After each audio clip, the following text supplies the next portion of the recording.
Hi everyone, welcome back to DK Sharma Education Hub. My name is Diksha. हमने vision IAS के current affairs start करे हैं जिसमें आज हम पार्ट 5 करेंगे और जितनी भी न्यूज़ शॉर्ट्स में आई हुई थी उनको एक बार फटाफट से देखेंगे। ठीक है। इसमें 2 या 3 टॉपिक्स कवर करे जाएंगे सो दैट लेंथी ना हो। हाफ एन आवर मैक्सिमम, उससे ज़्यादा नहीं की जाएगी। तो स्टार्ट करते हैं with the first topic of today. First topic आता है 24th national e governance conference conduct करी गई आपके हैदराबाद में। So named as Hyderabad declaration on e governance adopted. इसमें क्या बोला गया, ई गवर्नेंस पे फोकस किया गया। अब ई गवर्नेंस का मीनिंग एक बार देख लेते हैं कि होता क्या है एक्चुअल में। अब देखो, एक तरफ आपकी होती है गवर्नमेंट। गवर्नमेंट किसको सर्विसेज प्रोवाइड करती है? सिटीजन्स को। ठीक है। वहीं एक और सेक्टर है जहां से बहुत पैसा आता है, बिजनेस। उनको भी गवर्नमेंट सर्विसेज प्रोवाइड करती है। देन गवर्नमेंट को भी सर्विस प्रोवाइड करती है। कैसे? एक तरफ अगर सेंट्रल गवर्नमेंट है तो दूसरी तरफ आपकी स्टेट गवर्नमेंट होगी। ठीक है। तो अल्टीमेट एम कहाँ पे है आपका गवर्नमेंट का? That is on the services. अब ई गवर्नेंस लग गया तो मतलब डिजिटलाइजेशन। तो किसके माध्यम से सर्विसेज दी जाती है? That is your ICT, information and communication technology. तो गवर्नमेंट ने डिसाइड किया कि ई गवर्नेंस का टॉपिक लाया गया क्योंकि हम टेक्नोलॉजी पे बहुत ज़्यादा डिपेंडेंट होते जा रहे हैं। तो गवर्नमेंट चाहती है कि सिटीजन हो, बिजनेस हो या फिर अपनी स्टेट गवर्नमेंट्स हो या कोई भी आर्म हो गवर्नमेंट से रिलेटेड, उसको हम सर्विसेज प्रोवाइड करेंगे इंफॉर्मेशन एंड कम्युनिकेशन टेक्नोलॉजी के माध्यम से। तो that is known as your e governance. अब इस साल का जो 2022 में बेसिकली जो थीम था, that is again very important. Theme was India's, या आप नोट कर लेना जो भी आपकी मैगजीन है, टेकिड डिजिटल गवर्नेंस इन पोस्ट पेंडेमिक वर्ल्ड। अब हुआ क्या, 2020 में हमें पेंडेमिक ने हिट कर दिया तो वहां से हमें इंपॉर्टेंस पता चली ई गवर्नेंस की। सो 24th नेशनल कॉन्फ्रेंस इस तरह से हेल्ड हुई। अब कौन कौन सी बॉडीज इसके साथ जुड़ी हुई थी? एक तो थी आपकी DARPG प्लस मिति प्लस तेलंगाना की स्टेट गवर्नमेंट। तो 3 बॉडीज इसमें जुड़ी हुई थी। कौन कौन सी? DARPG is your department of administrative reforms and public grievances. दूसरी तरफ मेथी थी, that is ministry of electronics and information technology. और तीसरी थी तेलंगाना की स्टेट गवर्नमेंट। तो क्यों कंडक्ट करी गई? ताकि ट्रांसपेरेंसी इंक्रीज करी जा सके, इम्प्रूव करा जा सके सिटीजन के रिस्पॉन्स में। क्या होता है ना, जो भी ऑनलाइन चीज आती है, कोई भी ऑनलाइन सर्विस आती है, आजकल आपने देखा भी होगा एक ट्रेंड है कि जैसे ही कोई बिल पास होना होता है तो वो पब्लिक के लिए रखा जाता है थोड़े टाइम तक, फिर सिटीजन उसके ऊपर अपना ओपिनियन देते हैं। ठीक है। फिर जो भी नीडी इम्प्रूवमेंट की ज़रूरत होती है वो सारी चीज़ें उस स्कीम में ऐड कर दी जाती हैं।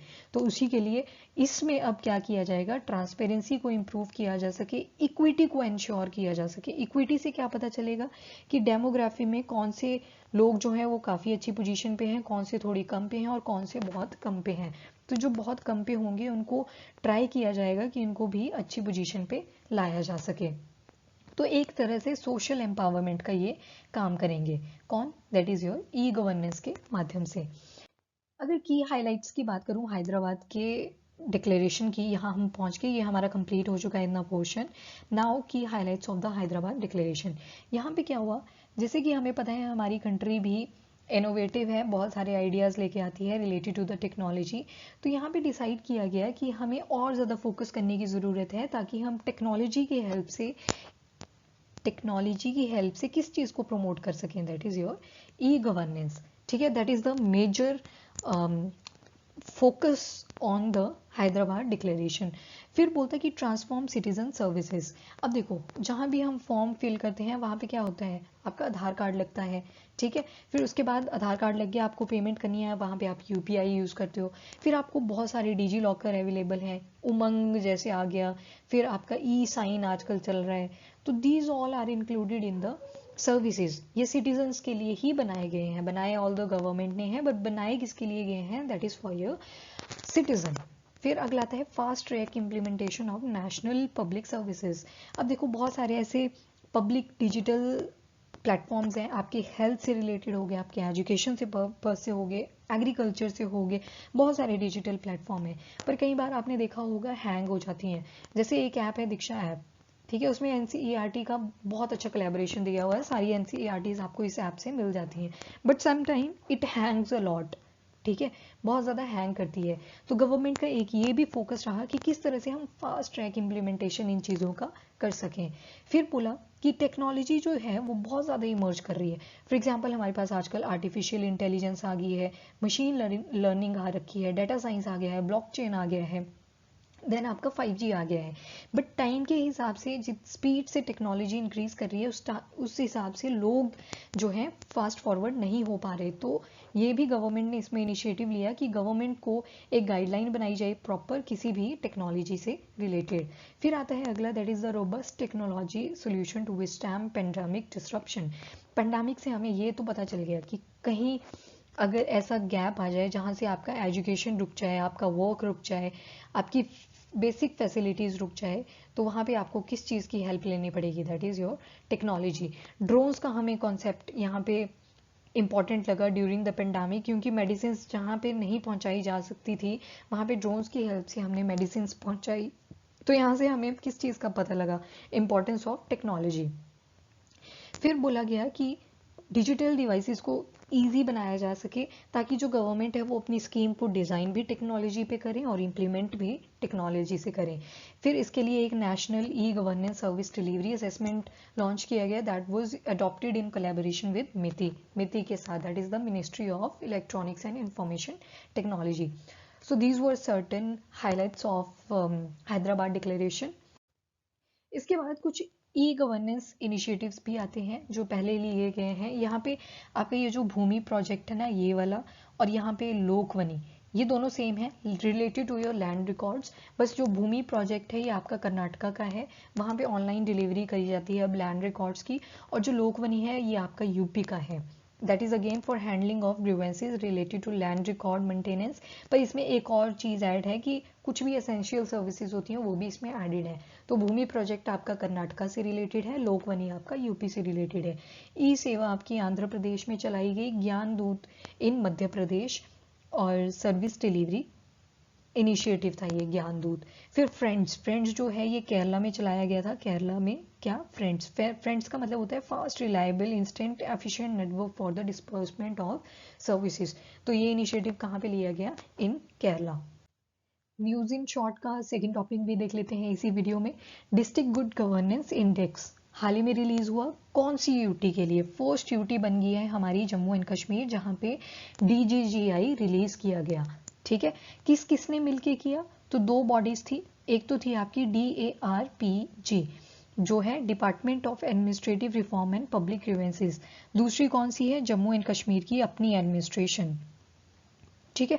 20 डिस्ट्रिक्ट्स के लिए ये कंडक्ट किया गया, जिसमें जो फर्स्ट रैंक मिला है वो आपके जम्मू को मिला है, सेकंड रैंक आपका डोडा को मिला है, third to the Samba, and fourth for Pulwama, fifth for Srinagar. शुरू के 3 भी याद रह जाए, they are more than enough, ठीक है।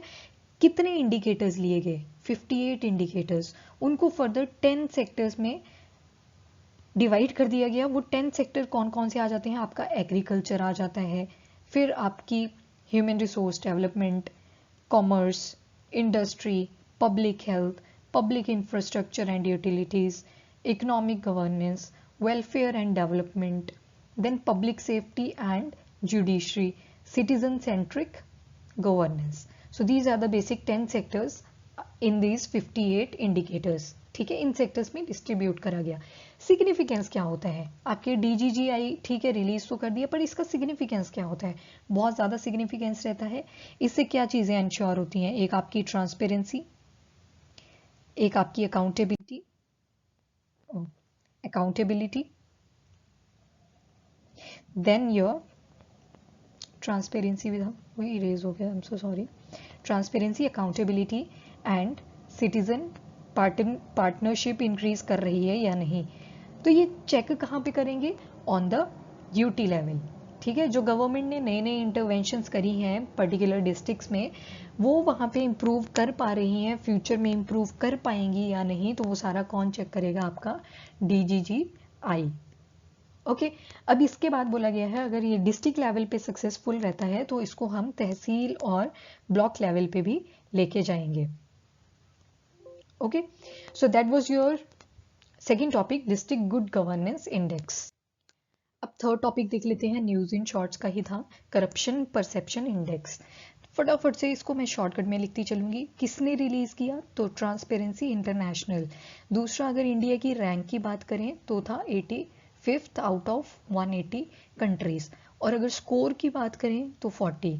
अगर हमारा रैंक देखें 2021 का तो इट वाज 86th, बट इस बार हमने एक रैंक ऊपर अपना रैंक लिया है, दैट इज 85th, बट वो ज़्यादा इंप्रूवमेंट नहीं है। और ये माना जाता है कि जो इंडिया का करप्शन परसेप्शन इंडेक्स में रैंक है वो बहुत सारे डेकेड से, लास्ट डेकेड से स्पेसिफिकली उतना ही आ रहा है, ठीक है, इसी रेंज में आ रहा है, कभी 90 आ जाता है, कभी 86 पे है, कभी 85 पे है, तो इट इज स्टेइंग स्टेगनेंट।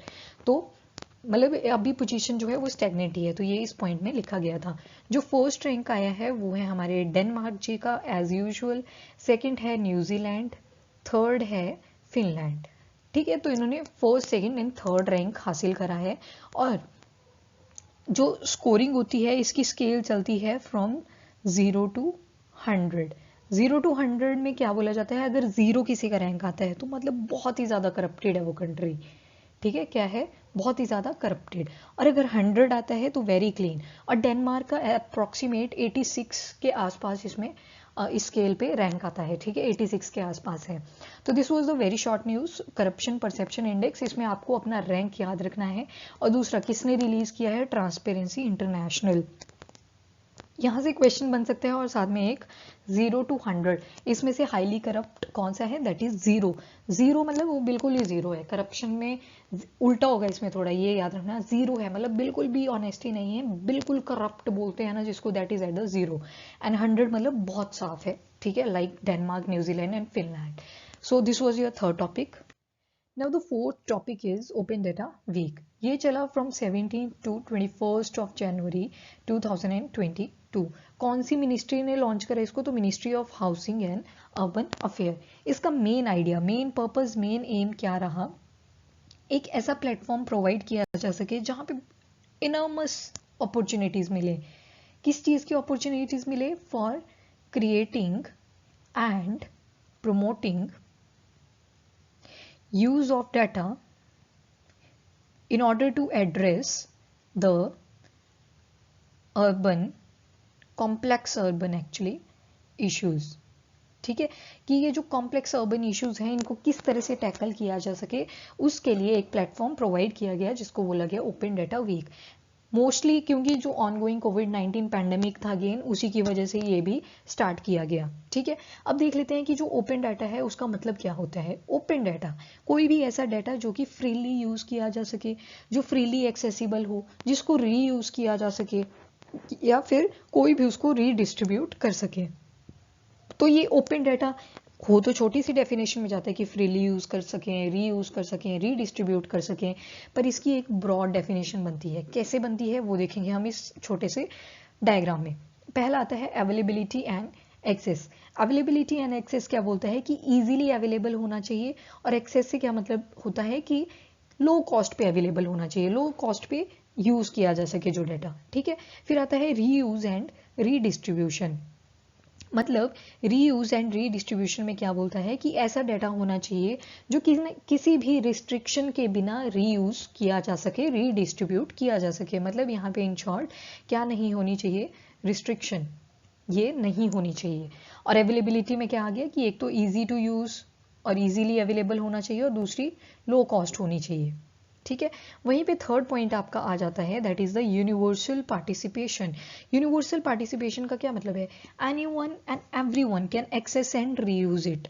ठीक है, कोई भी इसको रीयूज कर सकता है, कोई भी, कहीं भी, कभी भी। ठीक है, और यहाँ पे कोई डिस्क्रिमिनेशन नहीं होनी चाहिए किसी भी पर्सन से रिलेटेड, किसी भी रेस के बेसिस पे। There should be no discrimination. So this is the broad definition of open data. तो यहाँ पे पार्टिसिपेशन किस किसने करा, तो 100 ऐसी स्मार्ट सिटीज थी that participated in the open data week. और काफ़ी हाई क्वालिटी का डाटा सेट यहाँ पे डाटा ब्लॉग्स जो होते हैं वो पब्लिश करे गए, मतलब काफ़ी खुली इधर पार्टिसिपेशन करी गई बाय पीपल। फिर आता है कि जो इसका इवेंट का मेन एम और क्या हो सकता है। एक तो ये ठीक है, हमने पढ़ ली इसकी डेफिनेशन। दूसरा, इंश्योर की एफिशिएंसी, ट्रांसपेरेंसी, इनोवेशन में spur that is increase, economic growth. इसमें एक और पॉइंट आ सकता है आपका, that is your environmental sustainability. ठीक है, कि ऐसे प्रोजेक्ट लॉन्च करे जाएं जिससे एनवायरमेंट रेगुलेशन पे भी ध्यान रखा जा सके और हम अपना इंफ्रास्ट्रक्चर जो है उसको भी साथ में इम्प्रूव कर सकें। फाइनली थैंक यू, हमने 4 टॉपिक्स कंप्लीट कर लिए हैं। थोड़े और टॉपिक्स अभी न्यूज़ इन शॉर्ट्स के बसते हैं, वो नेक्स्ट लेक्चर में आपको मिल जाएंगे। सो उसी के साथ हमारा पॉलिटी एंड गवर्नेंस से रिलेटेड सारे टॉपिक्स कंप्लीट हो जाएंगे। उसके बाद हम आर्ट एंड कल्चर से रिलेटेड जितने भी इंपॉर्टेंट टॉपिक्स विजन आईएएस में कवर करे गए थे वो सारे कंप्लीट करेंगे। अगर आपको एक्स्ट्रा टॉपिक्स चाहिए, जैसे इलेक्शन एक्सपेंडिचर लिमिट इंक्रीज करी गई थी, उससे रिलेटेड एक टॉपिक आया था। नेशनल कमीशन फॉर विमेन पे टॉपिक आया था इन जनवरी 2021, but they were not covered in the vision IAS. अगर आपको वो टॉपिक्स भी चाहिए तो प्लीज़ कमेंट में बताएं, मैं तभी उन पे वीडियोस बनाऊंगी। ठीक है, सो टिल देन वीडियो को लाइक शेयर जरूर करें एंड चैनल को भी सब्सक्राइब करें। Bye bye, take care, thank you and have a nice day.